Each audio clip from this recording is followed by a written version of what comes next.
وصالحهم بهم وأن الله يشفي المرضى بنا ولأزواج شفعنا جميع المسلمين أن الله يحفظنا ويحفظ عيالنا من جميع الآفات والآحات والأذية والبليات شاء الله لهم الفاتحة. أعوذ بالله من الشيطان الرجيم بسم الله الرحمن الرحيم الحمد لله رب العالمين الرحمن الرحيم مالك يوم الدين إياك نعبد وإياك نستعين اهدنا الصراط المستقيم صراط الذين أنعمت عليهم غير المغضوب عليهم ولا الضالين آمين. الله بسم الله الرحمن الرحيم الحمد لله رب العالمين والصلاة والسلام على أشرف المرسلين سيدنا ومولانا محمد الأمين وعلى آله وصحبه إلى يوم الدين أما بعد سبحانك لا علم لنا إلا ما علمتنا إنك أنت العليم الحكيم ولا حول ولا قوة إلا بالله العلي العظيم. قال المؤلف رحمه الله ونفعنا به وبعلومه في الدارين آمين يا رب العالمين. Bermula jika telah diketahui akan artinya wajib syar'i dan wajib aqli. Sudah kan beliau terangkan tentang perbedaan itu, bahwa keduanya berlainan makna. Maka apabila dikata wajib atas tiap-tiap mukallaf, maka maksudnya itulah wajib syar'i. Dan jika dikata wajib bagi Allah Ta'ala atau bagi Rasul, maka maksudnya itulah wajib aqli. Wajib bagi mukallaf mengetahui dan meyakini sifat wajib bagi Allah dan sifat wajib bagi para rasul misalnya. Nah, itu berarti kan kita sudah bisa membedakan. Bila ada ungkapan seperti demikian itu, insyaallah kita bisa membedakan ini wajib pada nilai apa, apakah ini wajibnya syar'i ataukah wajibnya aqli sendirinya, karena sudah sebelum ini dipaparkan dengan luas oleh beliau. Dan demikian pula jika dikata jaiz bagi Allah Ta'ala atau harus bagi Allah Ta'ala, maka maksudnya itulah jaiz aqli. Dan jika dikata jaiz bagi mukallaf membuat mathalan itu umpamanya, maka maksudnya yaitulah jaiz syar'i juga adanya. Nah, demikian pula kita akan dapat membedakan mana harus dalam nilai syar'i dan nilai aqli. Misalnya ada satu ungkapan harus bagi Allah Ta'ala, harus bagi para rasul. Nah, itu harusnya pada nilai aqli kah, syar'i kah? Nah, insyaallah kita bisa membedakan itu. Nah, sebaliknya ada satu ungkapan harus bagi setiap mukallaf, harus bagi setiap orang Islam yang sudah baligh lagi berakal membuat ini misalnya. Nah, itu maka tentu harusnya pada nilai syar'i. Ya, maksud beliau di sini ada satu ketegasan dengan adanya uraian pada bahasan sebelum ini tentang kedudukan masing-masing hukum tadi, maka kita akan dapat menempatkan pada tempatnya yang mana hukum syar'i, yang mana hukum aqli, dan yang mana nilai adi. Ketika terjadi perbedaan sekalipun pada nilai perhukuman yang telah disebutkan itu, maka tentunya kita akan dapat membedakannya, yang mana yang pada ranah aqli, hukum aqli maksudnya, dan yang mana pada ranah hukum syar'i. Bermula yang wajib bagi Tuhan Jalla wa Azza dengan tafsil. Nah, wajib bagi Tuhan, nah berarti wajib pada hukum aqli.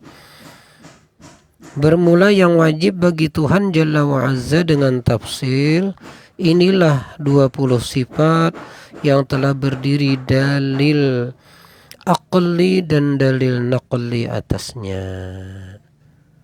dan tersebut di bawah tiap-tiap satu sifat dengan maknanya beserta dalilnya, beserta lagi tersebut kepatutan kelakuan orang mukmin yang mu'taqid pada Tuhan bersifat dengan sifat-sifat itu.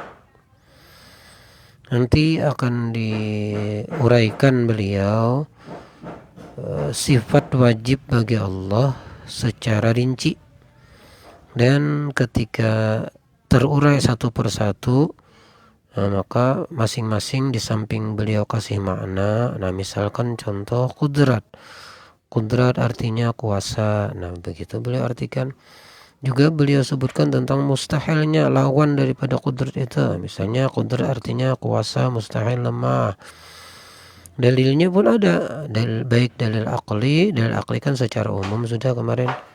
Inna fi khalqis samawati wal ardi wa ikhtilafil laili wan nahar la ayatil liulil albab. Itu tidak lagi beliau cantumkan dalil akli itu, tapi sudah maklum bahwa dalil keberadaan Allah dengan segala sifat kesempurnaannya seperti Allah bersifat kudrat, iradah dan sebagainya, itu cukup dalil global, dalil umum, dalil jumli, yaitu keadaan alam beserta apa yang ada di dalamnya. Itu merupakan dalil akli. Sementara dalil nakli nanti satu persatu. Ketika beliau menerangkan tentang wujud, maka beliau sertakan dengan artinya, dengan mustahilnya, dengan dalil Al-Qur'annya atau dalil naklinya nanti. Begitu pula ketika beliau menerangkan tentang sifat-sifat lainnya seperti qidam, baqa dan lain sebagainya, itu selalu beliau sertakan bukan cuma maknanya, mustahilnya, juga ada kepatutan atau apa yang perlu dilakukan oleh seorang hamba di samping ada dalil untuk itu. Nah, insyaallah nanti dan kita sampai beliau akan terwujud nanti dalam uraian-uraian beliau apa yang beliau sebutkan di sini, bahwa di setiap penjelasan satu persatu secara rinci sifat wajib bagi Allah itu beliau akan sertakan di samping makna juga mustahilnya, dalilnya, dan apa yang patut diperbuat oleh mereka yang sudah meyakini Allah ada dengan segala sifat kesempurnaannya itu.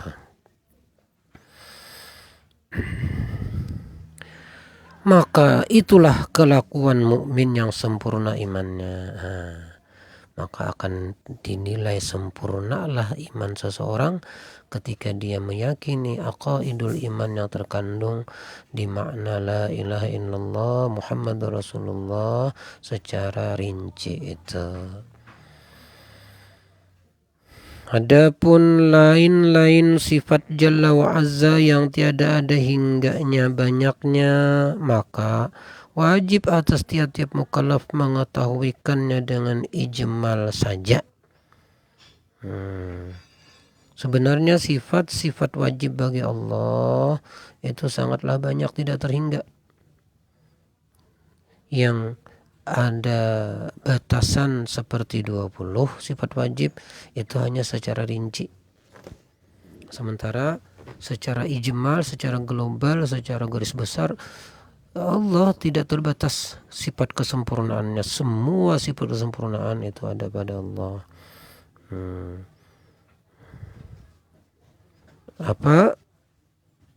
Cukup kita secara ijmal saja di dalam perkataan muttasifun bikulli kamal, artinya bersifat Allah Ta'ala dengan tiap-tiap sifat kesempurnaan, ya begitu. Jadi secara jumlahnya kita wajib yakini semua sifat kesempurnaan itu ada pada Allah Subhanahu wa Ta'ala, tidak terbatas hanya yang 20. Adapun yang 20 itu hanya secara rinci satu persatu. Artinya tidak boleh kita mengabaikan, mengetahui dan meyakini ke-20 sifat itu. Itu hanya malah sebagian kecil aja itu. Dan tanpa ke-20 sifat itu maka tidak sempurna. Iman kita akan keberadaan Allah selaku Tuhan yang disembah tidak sempurna. Namun kita jangan juga batasi bahwa hanya 20 itu saja sifat kesempurnaan Allah, bukan. Sifat kesempurnaan Allah tanpa batas. Yang ada batasan 20 itu yang wajib diketahui. Yang minimal wajib kita ketahui 20 itu. Adapun yang mustahil pada Tuhan Jalla wa Azza dengan tafsil, maka adalah itu 20 perkara, yaitu lawanan 20 sifat yang wajib satu persatu tersebut sesudahnya sifat-sifat itu. Mengenai sifat mustahil bagi Allah, sifat yang akal tidak menerima ada pada Allah, sifat yang tetap tidak ada pada Allah, sifat yang terus menerus tidak ada pada Allah. Itu sebagaimana secara rinci jumlahnya 20 bagi sifat wajib bagi Allah.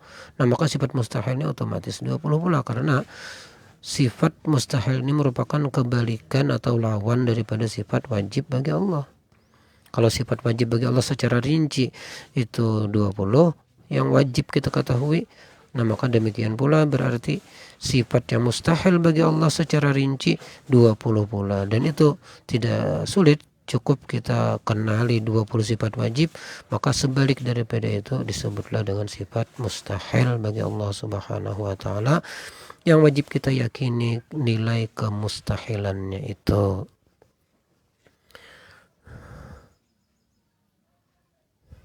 Terus, adapun yang mustahil pada Tuhan Jalla wa Azza dengan ijmal, yaitu yang ada di dalam perkataan munazzahun an kulli naqsin wa ma khatara bil bal. Artinya maha suci Tuhan, tidak mungkin Tuhan daripada tiap-tiap sifat kekurangan, dan maha suci daripada barang yang tercita-cita di dalam hati. Secara jumli, secara global, secara garis besar, Allah mustahil bersifat dengan sifat kekurangan walau sedikit sekalipun. Jadi tidak ada sedikit pun Allah punya sifat kekurangan. Ini nilai mustahilnya. Sebalik dari wajib bagi Allah secara global, kan Allah bersifat dengan semua sifat kesempurnaan. Tidak ada sifat kesempurnaan terkecuali terkumpul semuanya pada Allah Subhanahu wa ta'ala. Sebaliknya, Allah mustahil bersifat kekurangan. Tidak ada sedikit pun sifat kekurangan ada pada Allah. Tambah lagi, Allah mustahil dapat terbayang di dalam hati. Ma khatara bil bal wallah laisa kadzalik. Apa jua pun yang terbesit, terbayang, tergambarkan di dalam anganmu, maka Allah bukanlah demikian. Apapun yang terbayangkan di dalam hati tentang Allah, itu Allah mustahil seperti demikian itu. Jadi ini semacam tambahan lah, kan kebalikan daripada sifat wajib secara jumli. Wajib secara jumli Allah bersifat dengan segala sifat kesempurnaan, berarti kebalikannya atau mustahilnya, mustahil Allah bersifat dengan sifat kekurangan. Tapi tidak cukup itu. Untuk mustahil ini ada tambahan juga, Allah mustahil terbayang, terbesit, terangan di dalam hati setiap kita. Apa yang terbesit dalam hati kita tentang Allah, Allah bukanlah demikian itu. Nah, kita cukupi dulu saudara-saudara sekalian tentang pembahasan sifat 20 yang merupakan lanjutan ke-8 ini. Semoga Allah Subhanahu wa ta'ala memberikan izin kepada kita nanti untuk kembali bertemu membahas lanjutan itu, masih halaman 8 insyaallah. Bukan halaman 5 ya, masih halaman 5 insyaallah taala. Hadanallahu wa iyyakum ajma'in, Allahul muwaffiq ila aqwamit thariq. بنية القبول إلى حضرة الرسول. الفاتحة. بسم الله الرحمن الرحيم. الحمد لله رب العالمين الرحمن الرحيم مالك يوم الدين. إياك نعبد وإياك نستعين اهدنا الصراط المستقيم صراط الذين أنعمت عليهم غير المغضوب عليهم ولا الضالين آمين. الله يا رب العالمين. بسم الله الرحمن الرحيم. الحمد لله رب العالمين والصلاة والسلام على النبي الأمين وعلى آله وصحبه إلى يوم الدين. اللهم ارزقنا محبتك ومحبة رسولك سيدنا ومولانا محمد صلى الله عليه وآله وسلم. اللهم إنا نسألك حبك وحب من يحبك وحب كل عمل يقربنا إلى حبك. ربنا آتنا في الدنيا حسنة وفي الآخرة حسنة وقنا عذاب النار بفضل سبحان ربك رب العزة عما يصفون وسلام على المرسلين والحمد لله رب العالمين.